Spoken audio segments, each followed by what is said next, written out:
Something special. That's what I'm always looking for in my photography.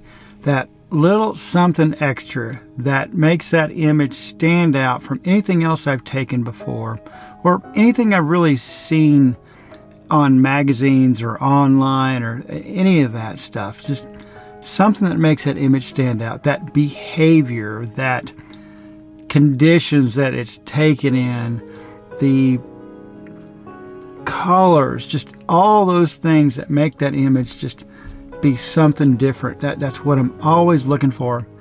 And I don't always get it. But on days like today, I know I got a good chance of catching it. And what is that day? Well, it's a dark, cloudy, stormy, miserable, rainy day usually. And those are the days that I look for wildlife photography. So let's talk about it.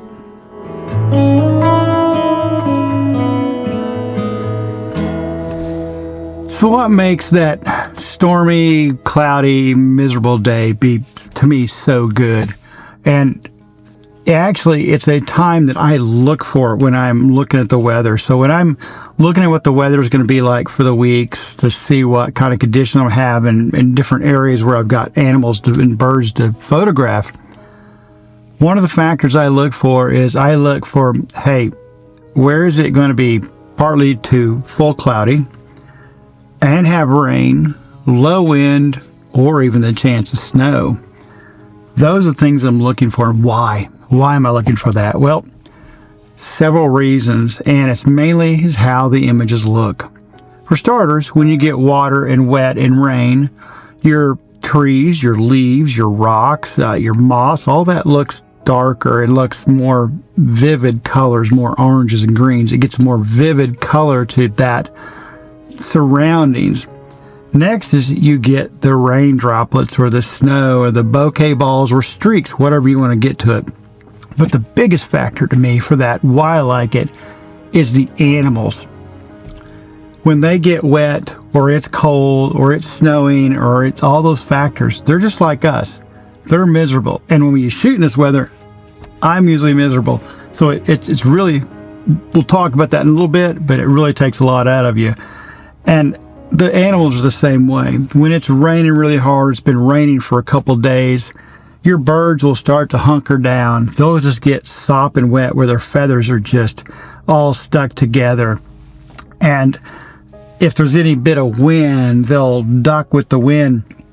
And then they just have a different behavior.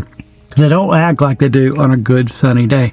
They act a lot different with that weather and that rain. And that is, to me, what makes it special. On top of that, not many people go out in the rain and photograph. So you actually get images that you don't see a lot out there being shown, is because you have something unique that other people don't have. Because, be honest with you, this is called breaking the rules. Now, what do I mean by breaking the rules? Well, we're breaking the rules because we're always told as wildlife photographers to shoot in the best light. Shoot in the morning, shoot in the evening where you got golden light or blue hour, and avoid the afternoons where you have harsh light. Yes, you can shoot any time, but if you shoot in mid-afternoon when you got harsh light, high light, especially with birds, especially birds in flight, you'll get good light on their back and shadows on their chest, and it's just uneven light, so it's really hard to work with because you get too many shadows. So shadows are a problem in midday. Plus, like with water I've got here, it gets really, really harsh with those water conditions or things like that, especially when the tide's going out, your rocks are wet and they get really white because there's not a whole lot you can do with it because they're reflecting so much light in there. So by breaking the rules is most people will say, I'm not going to go out in full cloud cover, dark conditions, rain, and snow. I'm just not going to go out there. One, because it's miserable for us. Like the other day we were out, it was about 34, 35 degrees. It started snowing, it moved to rain. We'd gotten our hands wet and they started freezing. And it was just cold and miserable, but got phenomenal images that I just adore.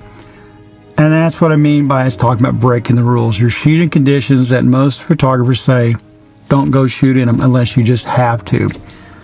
Me, I look for those conditions. When I'm looking at the weather, decide where I'm going to go, along with where my animals are. I'll get another video talking about finding animals, especially in Alaska, how I go about it. When I know right now I think about shorebirds because we got migratory birds come in, so I'm thinking about those. So I'm looking at the weather at the different place where I have good bays and inlets and coasts like I have right here. And I'm also looking at that weather. So I got a couple places that are full sun, good clear days versus the place that's got a chance of snow and rain and cloud cover partially to full cloud cover. I'm probably going to pick the place that's partially to cloudy and especially the rain or chance of snow like we got the other day. Why? Breaking the rules again. When I was talking about breaking the rules, bad light, bad conditions to shoot in, but I don't have the harsh light problem. So on days like today, actually the rain has stopped and the clouds are still over me and even, but they've thinned out a little bit and it's causing the light to permeate to those clouds a little better. So on the conditions I got right now are phenomenal for non-rain shots. Knocking my binoculars off my console there. So what that means I have no shadows. It's like shooting in a big softbox when you've got full cloud cover or rain or snow and stuff like that. Yes, your light's going to be lower, so you've got to figure out ways to do that. You got to shoot a faster lens, an f4, 5.6, 2.8 if you can. You can still shoot f8, and I do. When I was shooting the sandpipers the other day, I was shooting f4. They got really close. I was looking back on images. Their head's in focus, but everything else is out of focus. It's a cool shot. Still the effect I wanted. But if I'd gone to f8 or even f16, I would have got more of the bird and still got my good bokeh and backgrounds and stuff. But yes, you got to think about a way to get light. You got to watch your shutter speed, all those things in the exposure triangle. But really, what I've found is there's enough light in those conditions to even shoot f4, a higher shutter speed, 2500, and really be able to keep that ISO down below 1000. It can be done. You just got to look at your light conditions, the type of light you have. There's times, yes, you're going to have to shoot a little higher ISO, but not a big deal. Because the reason is the images you get.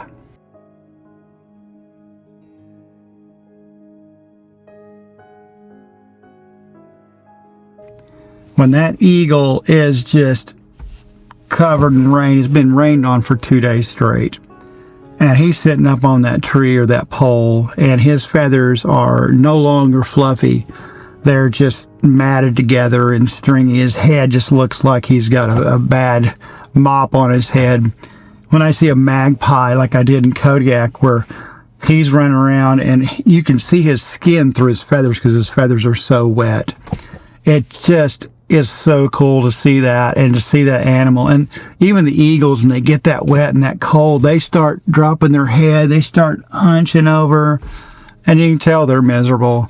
And it just looks so cool. My favorite eagle picture I've ever taken was an eagle that prior to I took the picture, he was down on the beach at Homer, a bunch of wind, and they were miserable. You could tell because it had been raining for several days and it was really windy. And he got knocked off his little rock and he went tumbling in the surf. So he flew on top of a building where I took the picture of him and just cropped down to his head. And he was just sitting there and he was trying to get his wings out to dry out, but it was still raining, so he couldn't really dry out. But you could tell he was just dirty, miserable, not happy. And it's just a great picture. One of my favorite pictures. It hangs on my wall in my office and hangs on the wall in my house. That's how much I like that image. Just fantastic. It's the one that's actually on my business card too for the channel for Wild Alaska. Just an incredible image. I love it. But that's why I love this weather, is to get out and take that animal when it just looks different, it acts different, and then you got the snow and the rain and all that stuff coming down. Just incredible. I love it. It's like I said, I keep saying it's my favorite time to shoot, and I look for those days to go out and shoot. So real quickly, let's talk about how to shoot in this weather. And we're going to talk about the type of images you can capture when you're shooting in the snow and the rain when it's falling like that. And one, of course, get your proper exposure. Figure that out. And next thing is your shutter speed. And what I'm talking about shutter speed is, do you want little streaks? Like if you got rain, do you want little small streaks? Do you want long streaks? With the snow, do you want long streaks or short streaks? Or do you just want nice bokeh balls where the rain's coming down, where it's capturing the bokeh balls, wherever it is? Or do you want streaks? So if you want streaks with rain, just normal rain, you're going to want to drop that shutter speed to probably below 1/250th or something like that. Now, you can't have like these sandpipers I have. You can, but you're going to get a lot of blurry images and occasionally one that's not, because little guys move too fast. They're just jittered all around.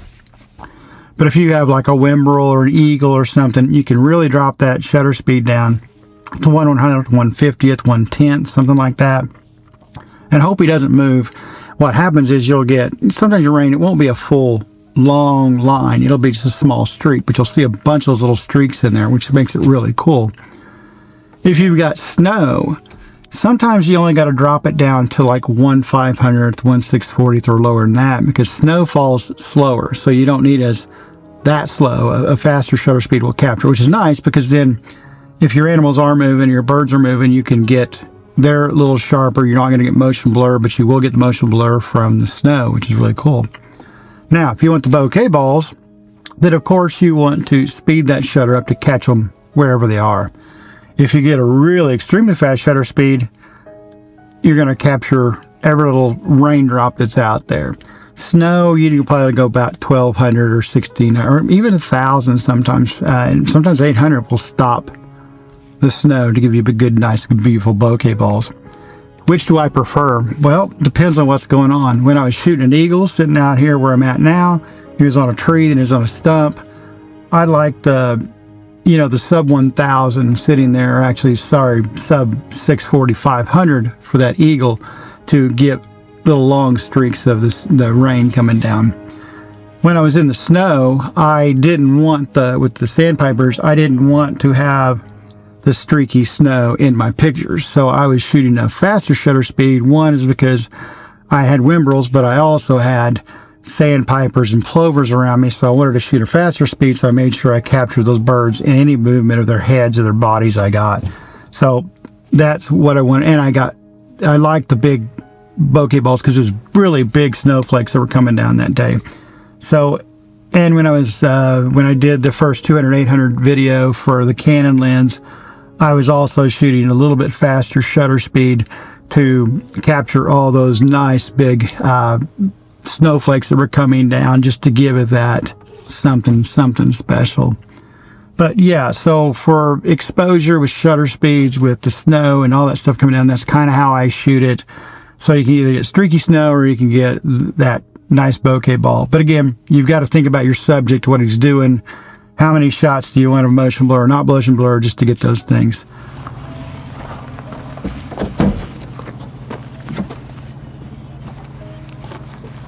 All right, well, we got a break here in the weather. Let's talk about gear and how to gear up for this rain and weather. What do you need for that to keep yourself dry and comfortable, and also to keep your gear and all that stuff dry and comfortable when you get these really wet, rainy, snowy conditions? Well, for starters, is with all my lenses, I make sure I have neoprene covers on my lenses, and what that does is just keep the sand, the dirt, and the grime off the body of the lens. Just keep them longer and nicer for a longer period of time.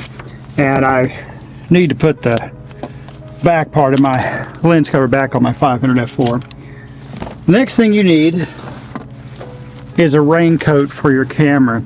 I love the ones from Lenscoat. Those are my favorite ones to use. If you'll notice in the Kodiak video, me and Don both had our Lenscoat covers on our cameras while we're out there.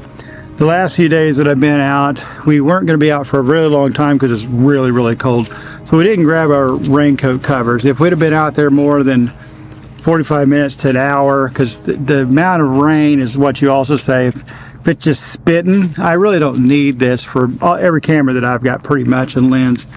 But if it's coming down a little better, then I definitely want to put a lens coat or rain cover on my camera. So that's kind of the rule that I go with. And the last couple times we went out, we didn't stay for 30-45 minutes out in the rain, so we didn't take our rain covers, and it wasn't rain or snowing that heavy to really get them.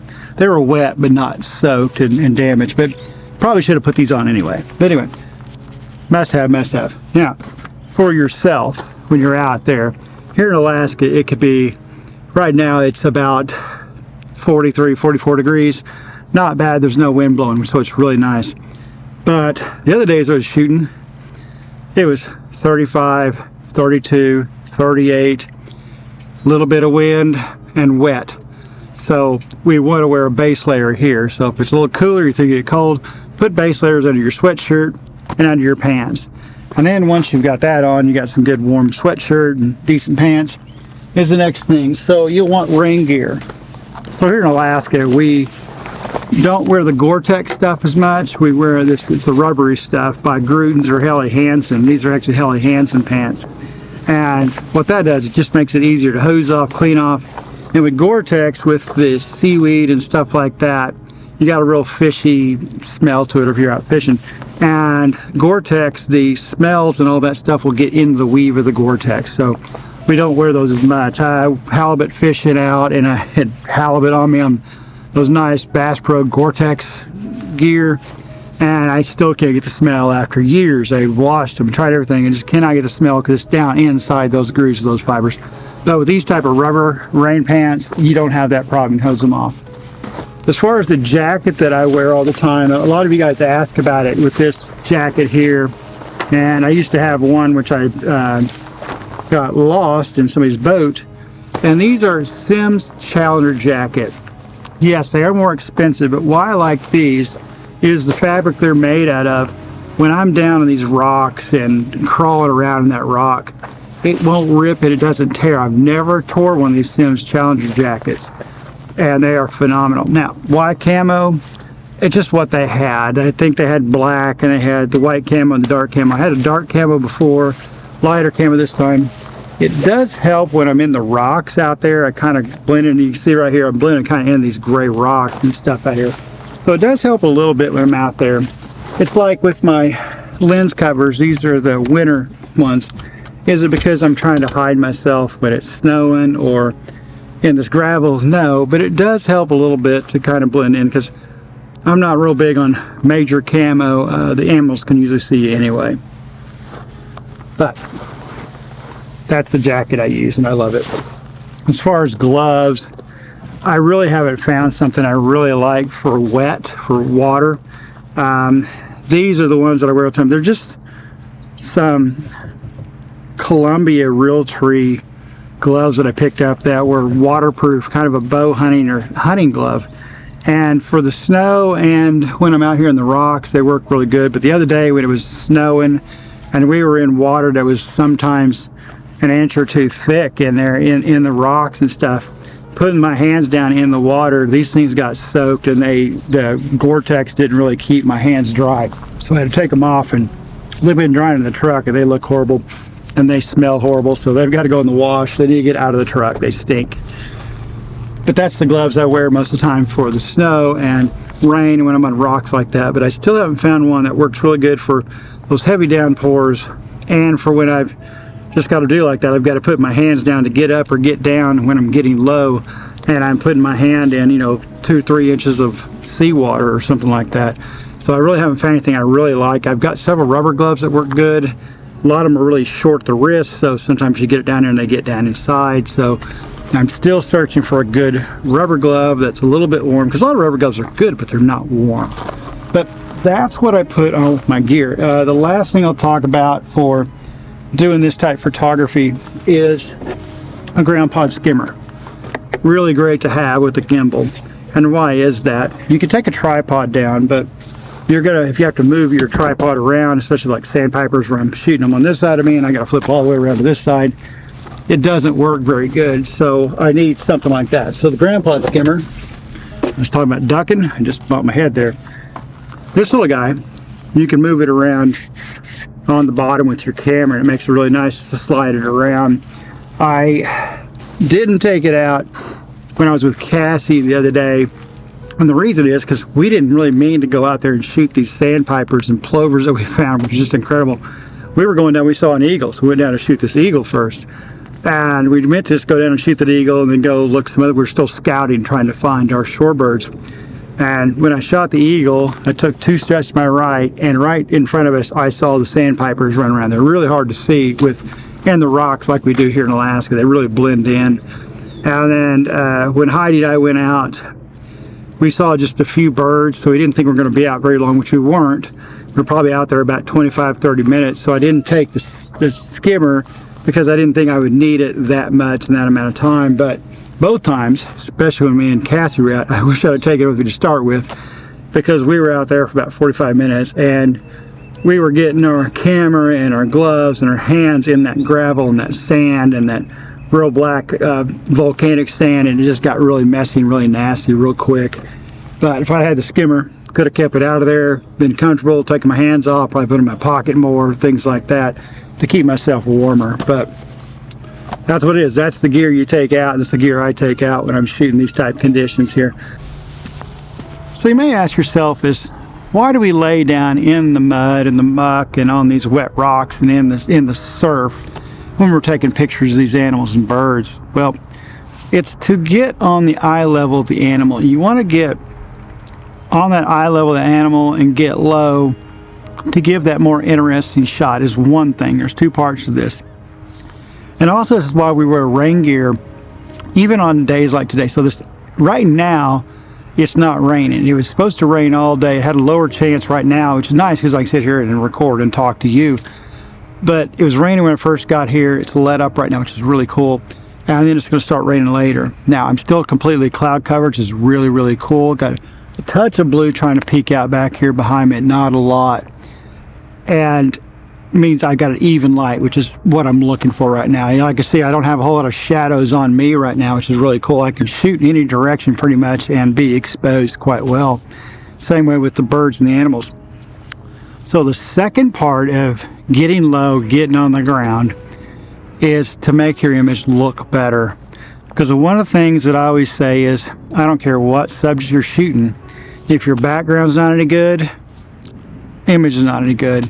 If your foreground's not any good, you know, it's not going to really help your image any. So when you get low, you're separating the distance from your subject to the background. What you can also do is pick elements in your foreground. So if you're shooting that bird and you're getting low, before I get low, what I'm looking for is, I'm looking for a clump of seaweed or grass or something. Like I'm looking for a more red piece of grass or seaweed or green seaweed. And I'll make sure I get between me and the bird. And that way I've got foreground elements of some color. And then behind the bird, the same way, I'm looking for colored elements. Like when I was shooting the tree sparrow that day, I kind of moved myself where I could see the bottom of a building or a boat or something over there, where it gave me that nice, really cool red line out of focus, back big blur back there, getting that birthday cake layer. So those are the 2 reasons we get down and we get low, we get nasty, we get cold, we get muddy, we get disgusting, is to, 1, get on the eye level of that animal, and 2, is get those really nice backgrounds and foregrounds in my image. And that's what we're looking for, and that's why we get down there low. Now, when we do that, it's going to build up those push-up muscles and stuff. You're also going to get wet, you're going to get cold, so that's why we wear the rain gear, wear the gloves if we can, find something that'll kind of resist that stuff. And like I said, that rain jacket that doesn't rip and cut on the rocks, I wear that most of the time when I get on the rocks anyway. If it's got any bit of moisture, I wear that jacket. I may still wear the pants I have on, but if I know it's going to be wetter, I'll go ahead and put those rain pants on too. It just keeps me dry while I'm out here. It's not raining, but the rocks, as the tide goes out and comes in, will be wet also because it seeps up to the rocks. But that's why we get low, that's why we get on our belly, and that's what we do that for. Well, I hope you've enjoyed this video of me talking about my favorite time to shoot out in the wilderness with my animals, and you would not believe this. These weathermen, like I said a minute ago, are just crazy. I've got sun poking out of the clouds now, and actually I really can't even see the camera that I'm talking to. But again, back to that conditions I like shooting in, because I'm not going to get it today. Maybe this is going to cloud cover over, but it's looking like the skies are trying to break apart. Again, weatherman, I don't know what it is. And I just love how the images look with the snow coming down, the video, the pictures, the way the animals act, the colors we get. It's just incredible. I love it, and I love Alaska. I can't beat a day like today. And now I'm getting bluer skies. I still got a lot of cloud, but where the clouds were covering the sun is not there. So I may go have some lunch and then try to get after these sandpipers I had a while ago some more. But guys, thanks for watching the channel. Thanks for supporting me through everything we're going on here with my health, with the photography, getting back to shoot these videos. I know a few weeks I'm going to miss a few videos every other week. I missed the last couple of weeks because I had a lot of doctor's appointments, but I was also out in the field doing this, getting this footage, and I just didn't have any time when I got back, driving back to Anchorage at the end of the day at 9 and 10 o'clock. I just didn't feel like really sitting for 3 hours editing pictures. I got to get the images off the camera and the video off the camera, organize it, and then I'm going to bed. But I've been out in the field or doing doctor stuff or running errands, stuff like that lately. So that's why I didn't get the last couple weeks. So we will have a lot of videos. Hopefully we'll get maybe 1 or 2 out a week here coming up. A lot of these will be reviews and small things. But as always, guys, until the next video, get outside, go run that shutter.